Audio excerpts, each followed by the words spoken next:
আসসালামু আলাইকুম ওয়া রাহমাতুল্লাহ। আশা করি আল্লাহ পাকের অশেষ মেহেরবানিতে সবাই ভালো আছেন। আলহামদুলিল্লাহ। ছোট্ট একটি জিকির, ছোট্ট একটি দোয়া, এক শব্দে একটি দোয়া আপনি যদি পাঠ করতে পারেন নিয়মিত সময় মতো যদি আপনি পাঠ করতে পারেন, তাহলে আপনার অনেক সমস্যার সমাধান হয়ে যাবে। আপনার অভাব থাকবে না, আপনার বিপদ থাকবে না, আপনার দুশ্চিন্তা থাকবে না, রিজিকের পেরেশানি থাকবে না, বৃষ্টি হবে, গুনাহ মাফ হয়ে যাবে এবং আপনার সকল দোয়া কবুল হয়ে যাবে ইনশাআল্লাহ। হাঁটতে হাঁটতে আপনি এই দোয়াটা পড়তে পারেন, হাঁটার সময় রাস্তায় হাঁটতেছেন তখন পড়তে পারেন। আপনি বিছানায় শুয়েছেন, ঘুমাবেন, ঘুমানোর জন্য বিছানায় শুয়ে আছেন, তখন এটা পড়তে পারেন। ঘুম আসতেছে না, পড়তে পারেন। আপনি কাজের ফাঁকে ফাঁকে অবসর সময় আপনি পড়তে পারেন। অর্থাৎ যে কোনো সময় নামাজ পড়লেন, নামাজের পরে আপনি পড়তে পারেন। ঘুম থেকে উঠছেন, ঘুম থেকে উঠে আপনি পড়তে পারেন। ছোট্ট একটি আমল, অথচ ফজিলত বিশাল বড়। এটা অকল্পনীয় ফজিলত। সেটা হচ্ছে কি? আস্তাগফিরুল্লাহ। আস্তাগফিরুল্লাহ অর্থাৎ ক্ষমা চাওয়া, মহান রব্বুল আলামিনের কাছে ক্ষমা চাওয়া।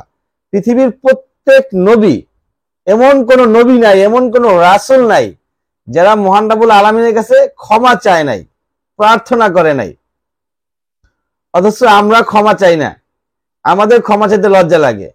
আমরা অন্যায় করি, পাপ করি, বাট আমরা ক্ষমা চাই না। নবী মুহাম্মদ সাল্লাল্লাহু আলাইহি সাল্লাম প্রত্যেক দিন 70 বার আস্তাগফিরুল্লাহ পড়তেন, 70 বার মহান রব্বুল আলামিনের কাছে প্রার্থনা, ক্ষমা চাইতেন। সর্বকালের সেরা মানুষ, সর্বকালের সেরা মানব, সকল নবীদের নবী, সকল রাসূলদের রাসূল, আল্লাহর সবচেয়ে প্রিয় বন্ধু নবী মুহাম্মদ সাল্লাল্লাহু আলাইহি সাল্লাম, তিনি প্রত্যহ 70 বার আস্তাগফিরুল্লাহ পাঠ করতেন, ক্ষমা চাইতেন। অথচ আমরা পারি না। আল্লাহর কাছে ক্ষমা চাইলে, আল্লাহর কাছে প্রার্থনা করলে আল্লাহ খুশি হয়। আপনার যত বড় অভাব থাকুক, আপনার টাকা পয়সার অভাব, আপনি ঋণে পড়ে আছেন, ঋণে জর্জরিত, অসুখ বিসুখের বিভিন্ন সমস্যায় আপনি আটকে আছেন, মহান রব্বুল আলামিন সমাধান করে দিবেন ইনশাআল্লাহ।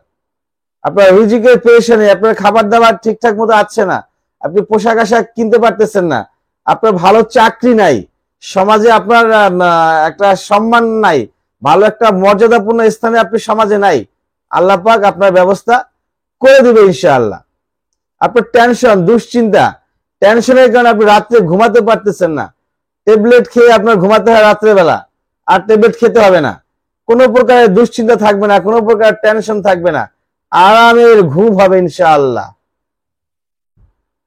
এবং আপনি যা চাইবেন মহান রব্বুল আলামিনের কাছে, যখন চাইবেন মহান রব্বুল আলামিন আপনাকে তখনই দিয়ে দিবে। তখন না দিলেও কিছুদিন পরে দিবে, কিছুকাল পরে না দিলেও কাল কিয়ামতের ময়দানে অবশ্যই আপনাকে দিয়ে দিবে। সেজন্য কি করতে হবে? বেশি থেকে বেশি পরিমাণে আস্তাগফিরুল্লাহ পাঠ করতে হবে। আমরা পারবো তো ইনশাআল্লাহ? আস্তাগফিরুল্লাহ অনেকগুলো ইস্তেগফার আছে। তার ভিতরে সবচেয়ে ছোট ইস্তেগফার আছে আস্তাগফিরুল্লাহ। বড় ইস্তেগফার আছে, সাইয়্যিদুল ইস্তিগফার আছে। আমরা যদি সাইয়্যিদুল ইস্তিগফার পড়তে পারি, তাহলে একবার পড়লেই আপনার জন্য জান্নাত রেডি হয়ে যাবে। অর্থাৎ দিনের বেলা যদি আপনি একবার পড়তে পারেন, তাহলে রাতের বেলা যদি মারা যান, তাহলে আপনি জান্নাতে যাবেন। আর রাতের বেলা পড়ে যদি আপনি দিনের বেলা মারা যান, তাহলে আপনাকে জান্নাতে নিয়ে যাওয়া হবে। সেই সাইয়্যিদুল ইস্তিগফারটা কি? আল্লাহুম্মা আনতা রাব্বি লা ইলাহা ইল্লা আনতা খালাকতানি ওয়া আনা আবদিকা ওয়া আনা আলা আহদিকা ওয়া দাকা মাস্তাতাতু ওয়া আউযু বিকা মিন শাররি মা সানাতু আবুউ লাকা বিনিমাতিকা আলাইয়া ওয়া আবুউ বিজামবি ফাগফিরলি ফাইন্নাহু লা ইয়াগফিরুয যুনুবা ইল্লা আনতা। এটা হচ্ছে সাইয়্যিদুল ইস্তিগফার। এটা যদি আপনি পড়তে পারেন, বিশাল ফজিলত, ফজিলতের শেষ নাই। আস্তাগফিরুল্লাহ রাব্বি মিন কুল্লি জামবি ওয়া আতুবু ইলাইহি লা হাওলা ওয়ালা কুওয়াতা ইল্লা বিল্লাহ, এরকম আস্তাগফিরুল্লাহ পড়তে পারেন। অনেক আস্তাগফিরুল্লাহ আছে, আপনি যে আস্তাগফিরুল্লাহ ইচ্ছা আপনি পড়তে পারেন, যে ইস্তেগফারি আপনার মন চায় আপনি সেই ইস্তেগফারি পড়তে পারেন। তবে সবচেয়ে ছোট ইস্তেগফার হচ্ছে আস্তাগফিরুল্লাহ। আপনি বড়গুলা পারতেছেন, আপনি ছোটটাই পড়েন, আস্তাগফিরুল্লাহ, আস্তাগফিরুল্লাহ, আস্তাগফিরুল্লাহ পড়তে থাকেন অবসর সময়।